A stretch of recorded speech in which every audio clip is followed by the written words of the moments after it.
안녕하세요. 킹덤 컬처 크리에이터 연보영 목사입니다. 지난 영상에서는 제가 왜 자꾸 좌파를 건드리는지, 특히 교회 안에 있는 좌파가 왜 문제인지 대략적으로나마 말씀을 드렸습니다. 제가 자꾸 이렇게 교회를 건들고 특히 목회자들에 대해서 얘기하니까 아무래도 확실히 공격의 수위가 이전보다 훨씬 높아졌어요. 주로 이제 목회자들로 추정되는 분들이 많이 제 앞에 나타나고 있는데, 다른 의미에서 목회자들이 지금 많이 깨어나고 계시는 것 같습니다. 막 분노를 표출하고 계세요. 그런데 그럴 필요가 있나 싶습니다. 화내시고 분노하시는 분들은 자밍아웃 하신 분들일 텐데, 그런 분들이 제 영상에 불쾌하셨다면 둘 중에 하나를 하시면 돼요. 이제부터라도 좌파를 하지 말든지, 아니면 좌파의 성경적 정당성을 본인도 한번 주장해 보시든지. 왜 괜히 인신공격하고 욕하고 막 그럽니까? 그러니까 전혀 설득력도 없고 제가 되게 막 잘했다는 생각이 들잖아요. 자, 지금 좌파 기독교인 분들 잘 들으세요. 마지막 때로 가면 갈수록 사람의 미혹이 점점 강해지고 있지만 그만큼 진리도 더욱 선명해지고 있습니다. 그렇기 때문에 가면 갈수록 당신들만 더 불리해져요. 지금 줄 완전 잘못 서신 겁니다. 지금 잠깐은 마치 자기들 세상인 것처럼 그렇게 착각하실 수 있는데, 늘 역사는 그래 왔습니다. 반복되는 역사의 패턴이 있어요. 뿐만 아니라 아무리 발버둥을 쳐봐야 하나님의 창조 질서와 이치와 섭리 아래에 있는 겁니다. 그러니까 더 똥줄 타시기 전에 하루라도 빨리 그 자리에서 돌이키시기를 바랍니다. 자, 일단 한 가지 오해하지 말아야 될 것은, 지난 영상에서도 말씀드린 바 있지만 좌파 우파라고 하는 것은 단순히 정당 정치의 용어가 아니라는 것입니다. 이거를 이해하는 게 중요합니다. 민주당을 지지하냐, 국민의힘을 지지하냐, 이재명을 지지하냐, 윤석열을 지지하냐, 이 문제로 국한해서 보면 안 된다는 거예요. 그렇게 되면 지금 이 문제들의 본질을 결국에 놓치게 됩니다. 진정한 자유 우파 사상은 그러면 안 돼요. 특히나 교회는 더더욱 그러면 안 됩니다. 모든 사안을 기독교적 세계관으로 보면서 하나님의 통치와 섭리 아래에서 이해해야 됩니다. 그렇지 않으면 괜히 편가르기만 하다가 불필요한 감정 소모, 에너지 소모만 일어나게 돼요. 먼저 이 점을 분명히 하고 넘어가겠습니다.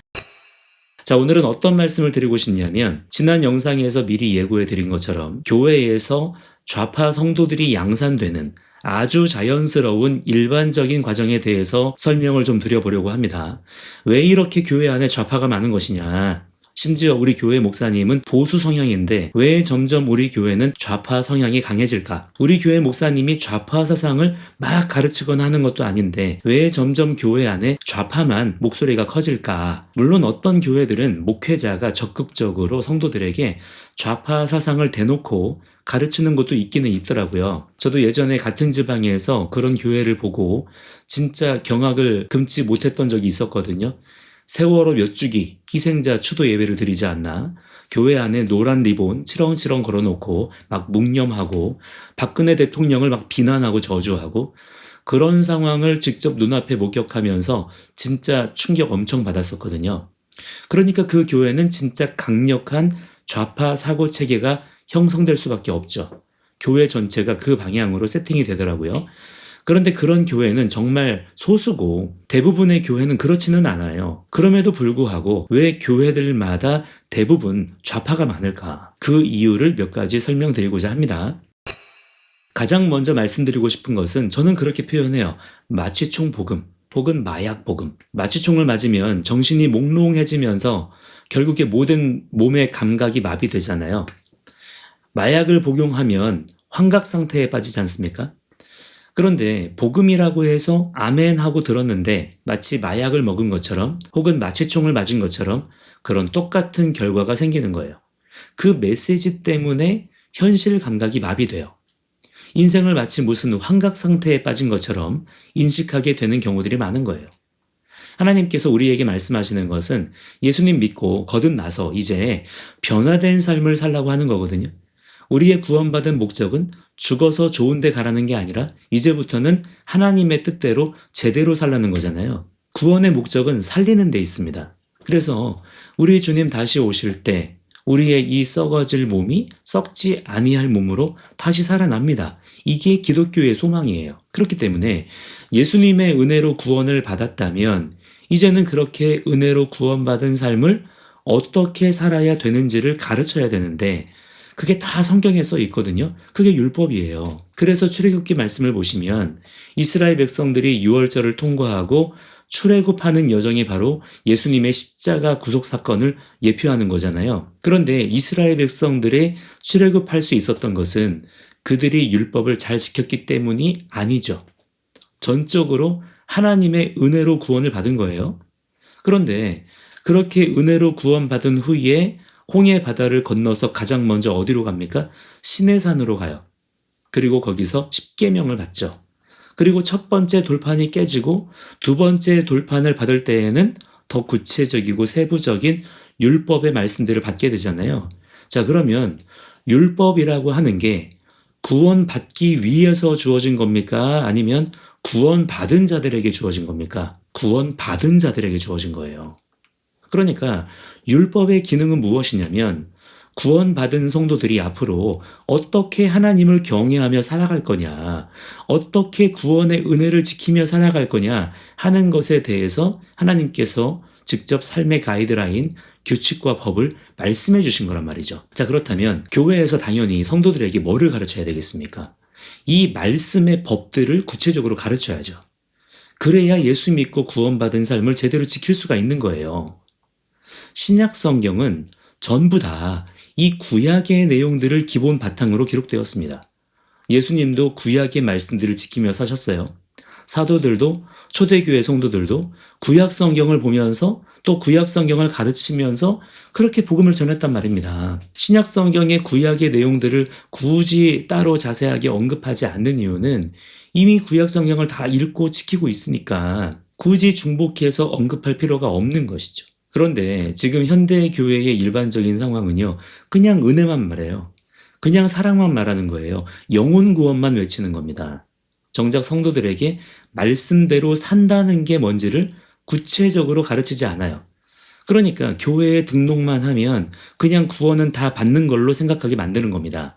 일회적인 영적 체험으로 이해시키는 거죠. 그래서 결과적으로 믿음의 현실 감각을 죄다 마비시키는 겁니다. 자, 그런데 이게 좌파 사상과 무슨 관계가 있냐? 지난 영상에서 제가 좌파의 뿌리 사상은 무신론이고 인본주의라고 말씀드렸죠. 지금 세상은 전 세계적으로 좌파 이데올로기가 지배하고 있어요. 포스트 모더니즘, 젠더 사상, 페미니즘, PC주의. 다들 익히 아시는 내용들이죠. 뭐 영화를 보든 드라마를 보든 책을 보든 심지어 애들 보는 애니메이션, 영유아 교육, 학교 공교육 등등 세상 모든 영역에 이러한 좌파 이념, 사상들로 완전히 범벅이 되어 있단 말입니다. 그런데 이런 좌파 메시지들은 우리의 실제 행동 양식을 규정해요. 그들은 말로만 가르치지 않아요.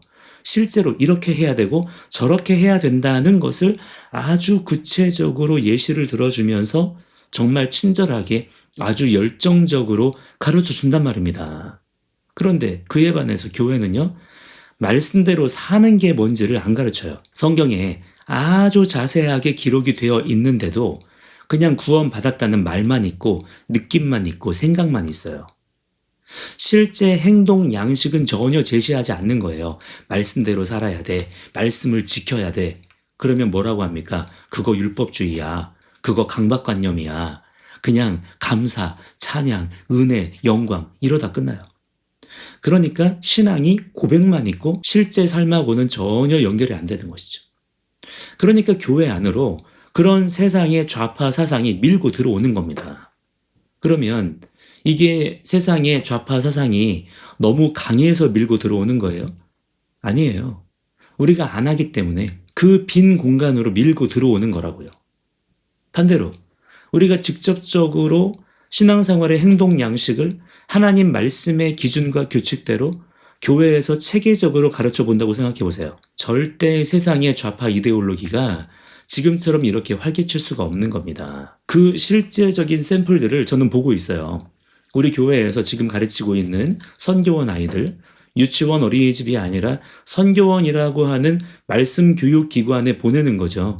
그리고 학령기 홈스쿨링 자녀들은 CBA라고 해서 마찬가지로 말씀 교육을 받는 과정이 있어요. 그런데 이 아이들이 이곳에서 단순히 성경 지식만 배우는 게 아니에요. 말씀을 통해서 실제 행동 양식을 배운단 말이에요. 구약에 있는 말씀들을 가지고 부모님을 공경하는 법, 예배드리는 태도와 자세, 경제교육, 지도자 교육, 인성교육 등등 말씀 속에 그 내용들이 다 있어요. 율법에 대한 부정적인 선입견을 지우고 율법이 구원의 조건인 것이 아니라 구원을 지키는 방법으로 이해하면서 말씀대로 순종하는 법을 가르쳐요. 부모님들도 그렇게 배우고요. 그랬더니요, 좌파가 나올 수가 없습니다. 좌파 사상을 가지고 있던 분들도 여기 와서 바뀌는 거예요. 그러니까 저는 분명히 알겠는 거예요. 말로만, 생각으로만 바뀌지 않아요. 실제 행동 양식을 가르쳐야 된다. 구원받은 성도의 삶이 어떠해야 되는지를 교회에서 구체적으로 가르쳐야 한다. 그런데 그렇게 안 하니까 교회 안에 좌파가 많아질 수밖에 없는 것이다. 두 번째는요, 많은 목사님들이 착각하시는 것 중에 하나가 나는 보수 우파를 지지하고 기독 보수 사상이 맞다고 생각하는데 이거를 굳이 직접적으로 표현하지 않고 원론적인 내용들로 표현해서 설명하면 아마 다 그렇게 알아듣고 깨달을 거다. 그러면 변화될 것이다. 때가 되면 바뀔 것이다. 이렇게 생각하시는 경우들이 많은 것 같아요. 정말 착각이고 순전한 생각입니다. 이런 애매한 표현들과 입장 때문에 좌파 사상이 교회 안에 더 증식하는 거예요. 말에는요, 영적인 권세가 있어요. 지금 보세요. 좌파 이데올로기는요, 그 메시지가 엄청 선명하단 말이에요. 엄청 진합니다. 막 밀고 들어와요. 직접적으로 콕 집어서 아주 강력하게 얘기한단 말이죠.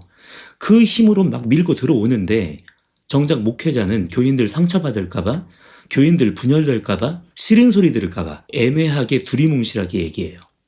하나님께서 공의와 정의를 행하실 겁니다. 하나님께서 다 회복하실 줄 믿습니다. 하나님께서 다 심판하실 줄 믿습니다. 목회자 본인 자신은 확실한 입장에서 얘기했을지 몰라도 듣는 성도들 입장에서는 모른다고요.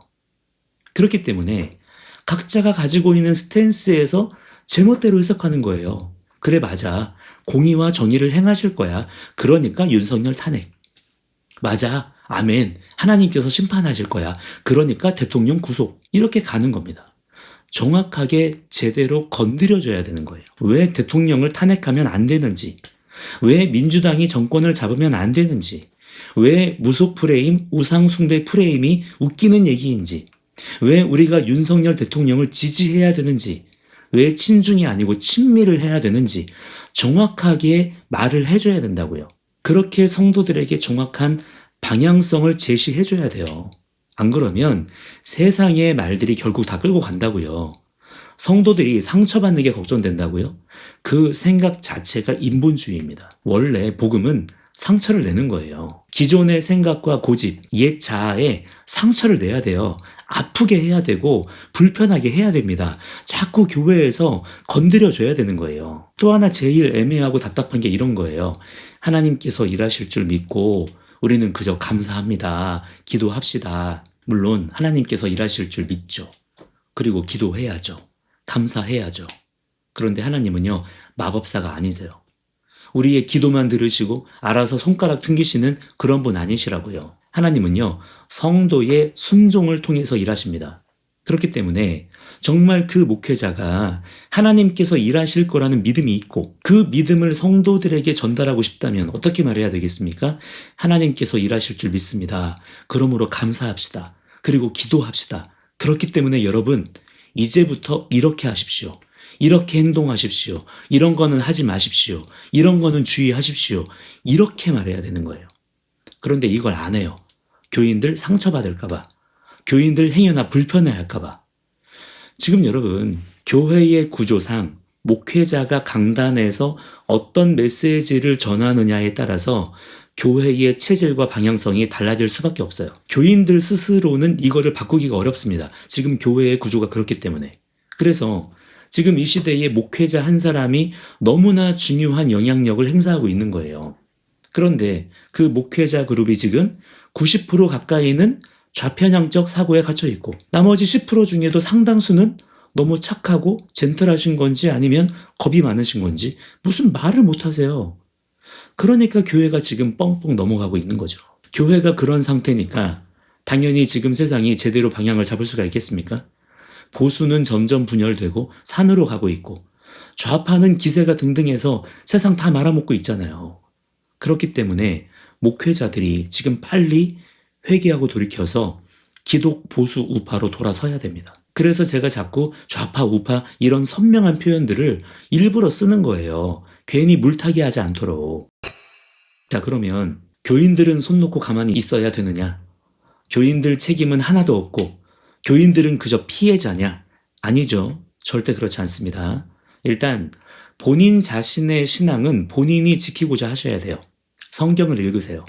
하나님 뜻대로 살고자 애를 쓰세요. 여러분 자신의 신앙생활을 목회자에게 위임하지 마세요.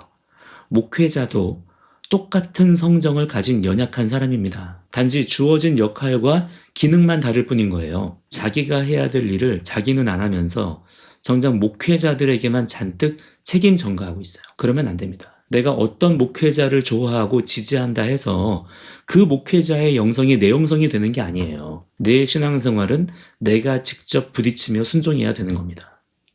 그렇게 하시면서 목회자들에게도 당당히 요구하세요. 기본적인 존중과 예우는 하시면서 하나님을 두려워하는 마음으로 요구하셔야 돼요.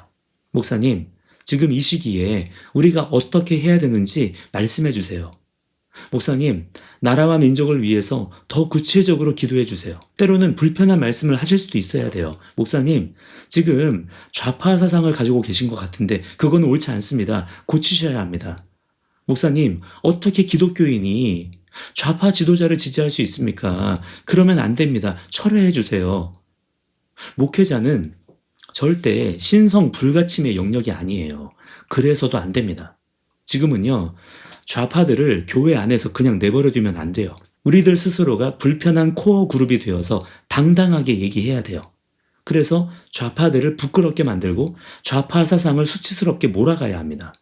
이거를 무슨 화합을 깬다, 연합하지 못하게 한다. 죄송합니다. 필터 없이 말할게요. 그냥 개소리입니다. 정말 화합과 연합이 그들의 최우선 가치라면 그들 보고 좌파 사상 포기하라고 하세요. 그들이 희생하면 되지 않습니까? 그럴 거 아니라면 비겁한 거짓말밖에 안 되는 거예요.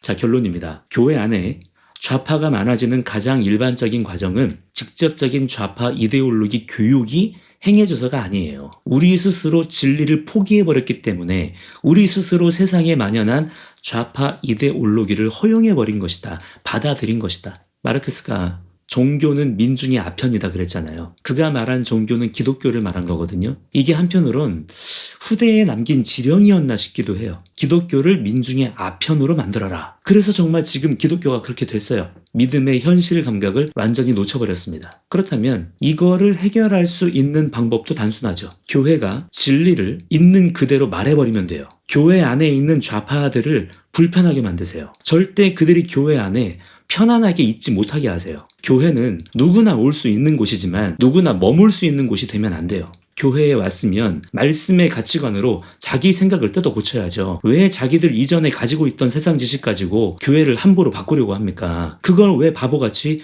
허용해주고 있느냐 이 말이에요. 이 스탠스 하나만 정확하게 딱 설정해도 교회는 놀랍게 바뀔 수 있습니다. 이제부턴 목회자들의 역할이 진짜 중요한데 목회자들을 위해서 많이 기도해 주시고 목회자들에게 친절하지만 불편한 성도들이 되어주세요. 그리고 본인 신앙은 본인이 책임지시고 그렇게 교회가 바뀌고 교회가 회복되면 세상은 엄청난 변화를 맞이하게 될 것입니다. 우리 모두 끝까지 파이팅 합시다.